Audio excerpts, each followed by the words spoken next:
Shalom Aleichem, Rabbi Kovacs here, bringing you the Mishnah Yomi for Koach Tevet. We're holding at the very last Mishnah, Mishnah number 10, in the first chapter of Makkot. Misha Nigmar Dino Uvarach. A man was sentenced to execution and escaped. Uvalifne Otubeitin, and the police caught him and they brought him back to the exact same court. Ein Sotrin et Dino. They do not reopen his case to try to find him innocent. They go through with the verdict they had already decided.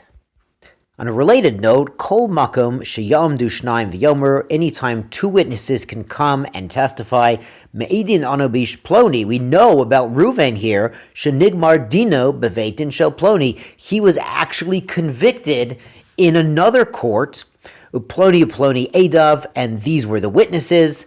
Hare ze Yahareg. The new court could verify that this happened and go ahead and carry out the execution that was finalized in the previous court. In the Gemara here, they point out that the first statement in the Mishnah implies that a different court might reopen his case. It's only if it's the same court they wouldn't reopen, and they conclude that this is in Eretz Yisrael. If the first court was in Chutz La'aretz, was in Golis, outside of Israel, and then he fled and was captured in Eretz Yisrael, they could actually reopen his case and try to acquit him because Eretz Yisrael has a special zechut, a special merit and protection, and the air there makes the judges even wiser. Back in the Mishnah, Sanhedrin nohegit ba'aretz v'chutz la'aretz. Sanhedrin, a court of 23, which is needed for a capital case, can be both in Eretz Yisrael and outside of Eretz Yisrael, though our sages explain it's only when the high court of 71 was sitting in the Lishkat HaGazit next to the temple, that's when courts could function outside of Eretz Yisrael. They were doing the shlichut, they were acting as agents of the high court in Eretz Yisrael. Now, the Mishnah brings up a very important and sensitive topic. We might have been under the impression from our limud, our learning together in Sanhedrin and here in Makkot, that executions were commonplace in ancient times using halachic law. This is not the case at all, as the Mishnah now teaches. Sanhedrin hahoreget echad b'shvua, a Sanhedrin that goes through with an execution once every 7 years, nikret hovlanit, is called a destructive court. And that's not a good thing. Rabbi Eliezer ben Azariah Omer, he says, Echad l'shivim shana, even if it's once every 70 years. And in the Gemara they say, does that mean also once every 70 years is too often? Or maybe what he means is once every 70 years is actually okay, that people will realize and be deterred, that potential murderers and criminals will be deterred because they know that there is such thing as execution, even if it's only once every 70 years, but more often than that would be inappropriate. Rabbi Tarfon, Rabbi Akiva, Omrim, they say something even more amazing. Ilu hayinu b'Sanhedrin, if we had been on the high court at the time they were still convicting and executing murderers and capital crimes, lo nehareg adam me'olam, we never would have executed anyone, not even once every 70 years.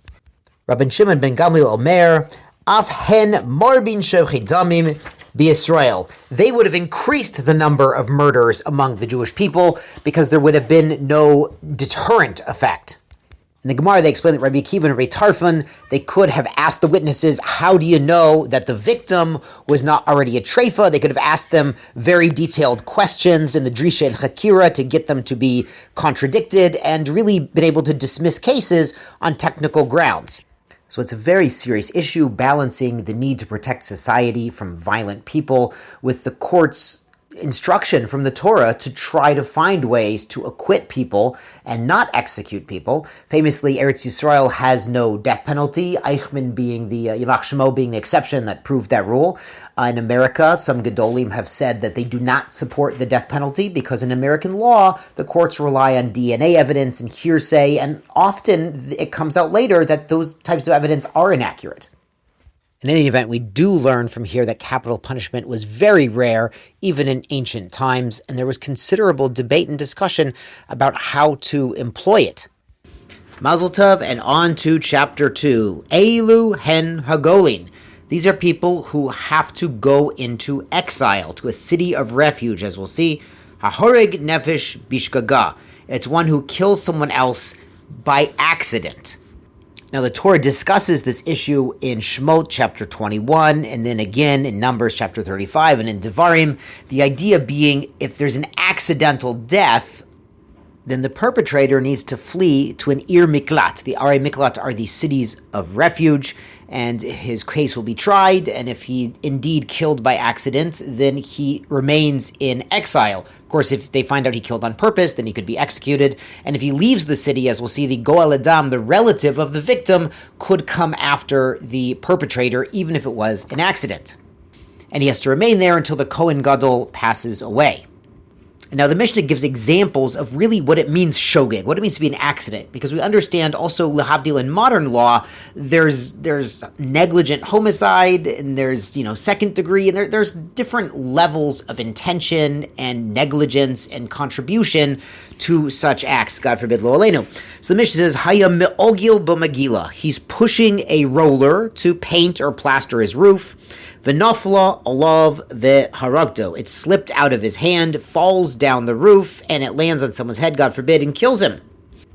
The second case, Haya misholshel b'chavit. He's up in the attic, and he's lowering a big barrel of wine or oil with a rope down to the ground. V'nafla alav veharagdo, and on the way down, it falls out of his control, lands on someone else, and kills him. Third case, Haya yored b'sulam. The perpetrator is going down a ladder, and he slips or something goes wrong, v'nafal alav harakto, and he falls on someone underneath, and with the weight of his body, causes him to die. Hare ze gola. In these cases, it's considered shogeg, an accident. He goes to golut, and they actually learn this out from a pasuk in Bamidbar chapter 35. Vayopil alav. He made something fall on the victim. So something descending or falling on the way down, that's when it's considered shogeg. But the Mishnah contrasts now, aval, but im haya moshech b'magil, he's pulling the roller upwards towards the top of the roof.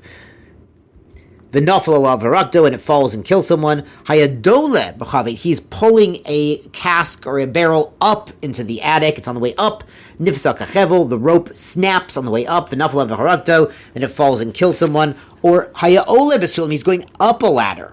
The nafal of harago, and he falls off the ladder and kills someone. Hare ze eno gole. These are not cases of shogeg where he needs to go to exile. These are actually cases where an accident is less likely to occur, and they're considered what's called karov leones. It's almost an onus. An onus is something that's unavoidable no matter how careful you are. The Mishnah sums up, Zeh klal, this is the general rule by determining cases of shogeg, of accident. Kol shebederech yiridato gola. If there's a downward motion and a death occurs, then he goes into golut. It's considered shogeg. With a downward motion, you need to be exercising more care to avoid negligence, to avoid accidents. Shelo b'derech yiridato, if it's on the way up, eno gola. That's karov leones, and he does not go to golut. Now, the Mishnah brings an illustration of somebody chopping wood, and something goes wrong in the wood chopping process, and a victim passes away. This is based on the psukim, the verses in Devarim, Deuteronomy chapter 19. Nishmat habarzel mikito v'harog. If the metal piece of the axe slipped off of the handle and flew off and killed somebody when he's chopping wood, Rebbe Omer eno gole. Rebbe says it's not a shogeg that requires golod. Rebbe actually says, the Gemara explains, it's krov lemezid. It's gross negligence. He should have been much more careful. Hachamim omrim gole. The sages say that is considered shogeg, and he does go into exile. Mina etz hamitbakeya. If something flew off of the piece of wood that was getting cut up with the axe, Rebbe Omer gola. Rebbe says that one is shogeg, and he goes into exile. Hachamim omrim eno gola. The sages disagree again. They say he would not go to exile, and they would say this is krov leones. This is close to being an unavoidable mishap versus a negligent accident. In the Gemara, they explain that these sages disagree with how to read the phrase v'noshel barzel mina etz. Noshel means slips off or makes something fly off. So noshel barzel could mean the metal part slips off the wooden handle, or it could mean, as the sages read it, the metal part is causing something wooden to fly out and cause the injury. Yashar Kochachem, and Hashem should protect us from all accidents, all onsim, and all negligence. Tizkula mitzvot.